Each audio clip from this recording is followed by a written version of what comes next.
¿Sabías que Alejandro Magno, un joven rey macedonio, conquistó casi todo el mundo conocido en menos de 13 años? Su ambición, inteligencia militar y carisma lo llevaron a forjar uno de los imperios más grandes de la historia. Hoy te contamos cómo lo hizo. En este video, te llevaremos a través de la vida y conquistas de Alejandro Magno, un líder cuyas hazañas transformaron el mapa del mundo antiguo y dejaron una huella indeleble en la historia. Alejandro nació en el año 356 a.C. en Pella, Macedonia, hijo del rey Filipo II y de la reina Olimpia. Desde joven, fue educado por uno de los filósofos más grandes de todos los tiempos, Aristóteles.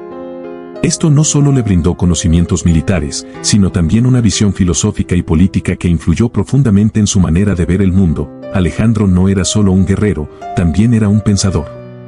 En el año 336 a.C., Filipo II fue asesinado y a los 20 años, Alejandro heredó el trono de Macedonia. Desde el principio, demostró ser un líder implacable.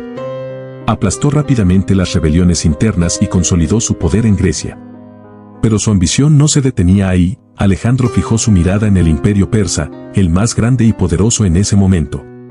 En el año 334 a.C., Alejandro cruzó el Helesponto y comenzó su gran campaña contra los persas. La primera gran batalla fue en el río Gránico, donde derrotó a las fuerzas persas, asegurando su control sobre Asia Menor. Pero su verdadera prueba vino en la batalla de Isos en el 333 a.C., donde se enfrentó al mismísimo rey Darío III de Persia. A pesar de estar en inferioridad numérica, Alejandro lideró sus fuerzas con una destreza brillante, forzando a Darío a huir del campo de batalla. Después de Isos, Alejandro marchó hacia Egipto, donde fue recibido como un libertador. Fundó la famosa ciudad de Alejandría, que se convertiría en uno de los mayores centros culturales del mundo antiguo, pero Alejandro aún no había terminado con los persas. En el 331 a.C., en la decisiva batalla de Gaugamela, Alejandro una vez más derrotó a Darío III, asegurando la caída del imperio persa. Tras esta victoria, Alejandro marchó hacia Persépolis, la capital persa, y en un acto simbólico, la quemó en venganza por la destrucción de Atenas siglos atrás. No solo fue un brillante conquistador, sino también un administrador astuto.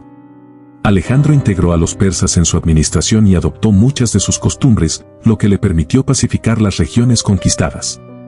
Además, promovió la mezcla de culturas entre griegos y persas, un proceso que daría lugar a la helenización del mundo oriental.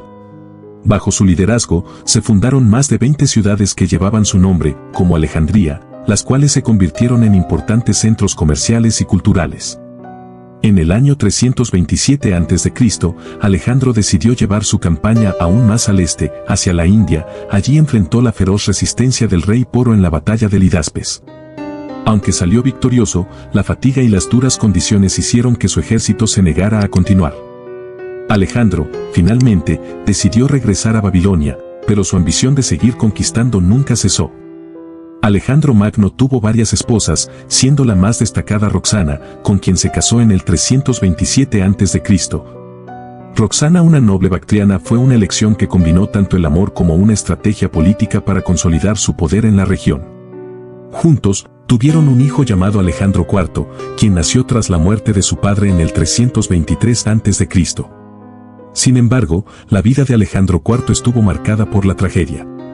Tras la muerte de Alejandro, tanto él como su medio hermano, Heracles, hijo de Barcine, unas de las concubinas de Alejandro, fueron asesinados durante las luchas de poder que se desataron en el imperio. Alejandro también se casó con Estatira, hija del rey persa Darío III, y Parisatis, hija de Artajerjes III, en un intento de unir las culturas griega y persa.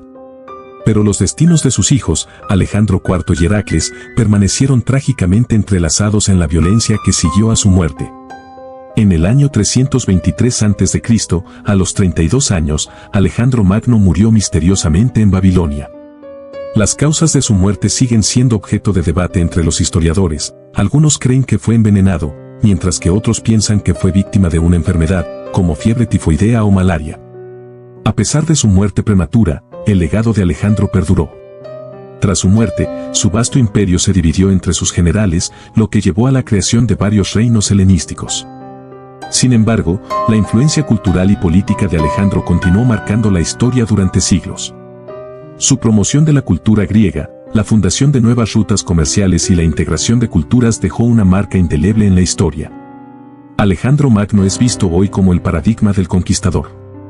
Inspiró a figuras como Julio César y Napoleón Bonaparte, quienes estudiaron sus tácticas y logros.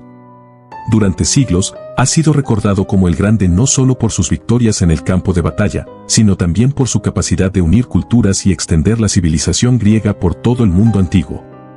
Alejandro Magno, un hombre que en menos de 13 años transformó el mundo antiguo y forjó un imperio legendario, es un recordatorio de cómo la ambición, el liderazgo y el ingenio pueden cambiar el curso de la historia.